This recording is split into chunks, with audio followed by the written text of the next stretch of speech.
E aí, sobrevivente do isolamento social, eu sou o professor Fábio Costa e vamos dar seguimento aos nossos estudos que foram parados em sala de aula por motivos de força maior. Nós precisamos estar em casa para conter o avanço da pandemia de coronavírus, mas nós não podemos parar nossos estudos. Existe aí o Enem, que vai acontecer, não sabemos se na data ainda prevista pelo Ministério da Educação, mas vai acontecer e nós precisamos seguir o fluxo do nosso ano, tudo bem? Então, aonde foi que nós paramos em sala de aula? Nós paramos no módulo 2, falando sobre movimento uniforme, as características do movimento uniforme. Lembrando, o Enem ele tem a habilidade 20, a habilidade 20 quer que você caracterize a causa e efeito de movimento de objetos, partículas, substâncias ou corpo celeste, tá certo? E então, nesse contexto, nós vamos começar esse nosso estudo do movimento uniforme, primeiramente caracterizando um objeto, um corpo, partícula, que possa estar andando em movimento uniforme. Perceba o movimento desse ciclista. A cada um segundo, há um deslocamento de 6 metros, tudo bem? Então, no primeiro segundo, 6 metros, no segundo segundo, 6 metros, no terceiro segundo, 6 metros. Eu caracterizo esse movimento como sendo um movimento uniforme porque o deslocamento é sempre o mesmo para intervalos de tempos regulares, tá certo? Então, todo movimento que ocorre, durante todo esse movimento, vai ocorrer o quê? A velocidade escalar desse movimento, ela é não nula e ela vai ser sempre constante. Isso vai determinar se um corpo está ou não em movimento uniforme. Um exemplo, quando você está descendo o elevador, não no começo e não no fim, mas durante o movimento, você não tem mudança de velocidade, tá certo? O teu movimento é uniforme. Então isso quer dizer que você sempre andou os mesmos espaços, nos mesmos intervalos de tempo, tudo bem? Para descrever o movimento uniforme, nós temos aqui a função horária do movimento uniforme. Tudo bem? O que essa função horária ela te mostra? Ela te mostra o seguinte. Toda vez que você tem um deslocamento, esse deslocamento ele vai estar vinculado ao quê? A um tempo. Tudo bem? Você tem uma posição. Você se encontra em uma posição e isso depende do tempo, desde que você tenha uma velocidade. Como eu chego a essa função horária?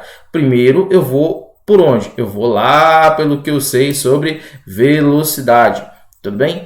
Então, presta bem atenção aqui. Então, aqui você tem a velocidade média dos corpos, que é o deslocamento em função do tempo. Tudo bem? Você vai abrir essa fórmula da seguinte maneira. Esse tempo ele vai passar multiplicando e o ΔS vai abrir. Vai ficar posição final menos posição inicial. Tá certo? O tempo também vai ficar tempo final menos o tempo inicial. Só que esse tempo inicial, ele sempre vai ser quanto? Ele sempre vai ser 0. Tudo bem? Por que ele vai ser 0? Porque eu estou utilizando um cronômetro para me guiar nisso. Se eu estou usando o cronômetro, ele começa com o tempo inicial 0, então teremos essa função S igual a S0 mais VT, onde S0 vai ser a posição inicial do corpo, V, a velocidade, que ela é sempre constante, e o T é o tempo que vai determinar a posição final desses corpos. Bora ver uma aplicação disso daí? Antes de falar das aplicações, eu quero te trazer um conceito diferente aqui, tudo bem? Que é o conceito de velocidade relativa. Nós já vimos a velocidade média. A velocidade média ela precisa de quê? De um referencial, tudo bem? Então você vai medir a velocidade, o deslocamento em função ao referencial. E aí você vai obter o valor da velocidade. Só que no caso da relativa, ela tem a ver com um referencial que está móvel. Então, qual é a velocidade desse carro amarelo em relação ao azul ou do azul em relação ao amarelo? Eles vão ter a mesma velocidade em relação a um ou outro, apesar de poder ter uma velocidade diferente em relação a um outro referencial. Então, como é que eu vou obter isso? Esse carro amarelo está indo no mesmo sentido, em sentido contrário ao carro azul. Ele está se encontrando com o carro azul.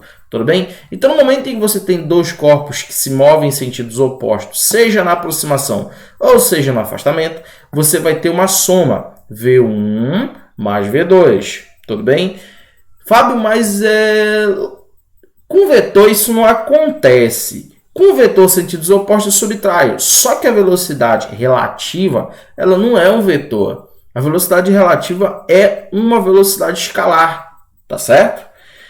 Nesse caso aqui, ó, sentidos opostos, eu também vou somar. Mas nesse caso aqui, é necessário que você, no seu material, faça uma correção.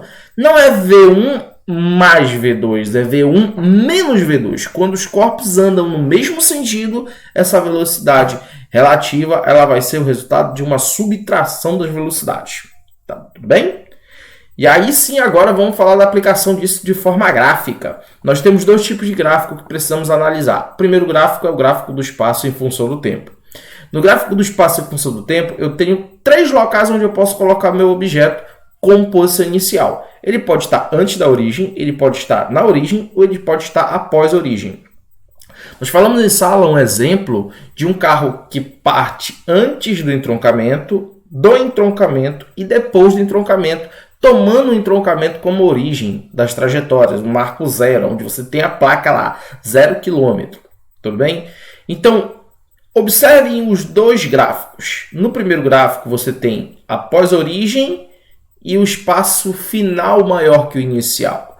No segundo gráfico, após a origem e o espaço final é menor do que o inicial. Nesse primeiro caso aqui, eu estou me distanciando do referencial. O meu movimento ele é caracterizado como um movimento uniforme progressivo.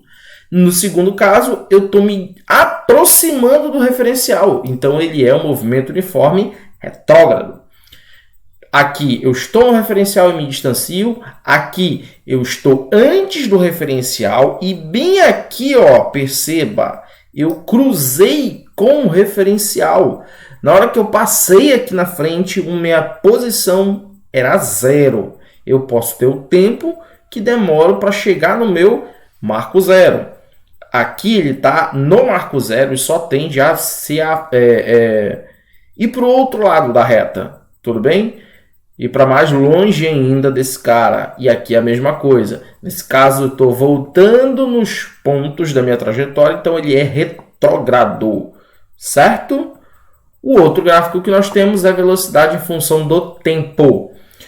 Quando a minha velocidade é positiva, o meu movimento é retrógrado, a minha linha ela é horizontal, porque a velocidade é constante, mas ela é acima do eixo do tempo.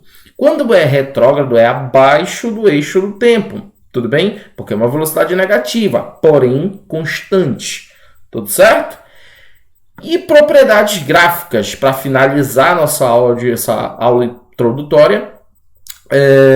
As propriedades gráficas são o seguinte. Geralmente em cinemática eu obtenho uma informação ou pela tangente do gráfico ou pela área do gráfico. Se eu tenho a função V em função do tempo, a área do gráfico vai ser o próprio deslocamento.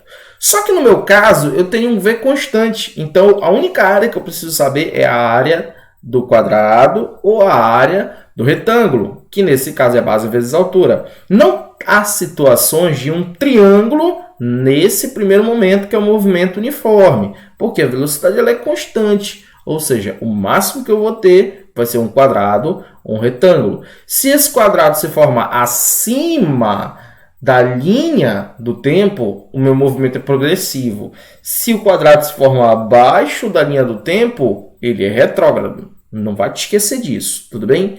Então, a gente vai ficar por aqui nessa primeira aula. Na próxima aula, a gente vai resolver alguns exercícios e também trataremos sobre o movimento uniformemente variado. Tá, beleza? Então, olha, fica ligado que na quarta-feira, primeiro ano, toda quarta-feira, às 6 horas, nós temos a nossa reunião através do Zoom.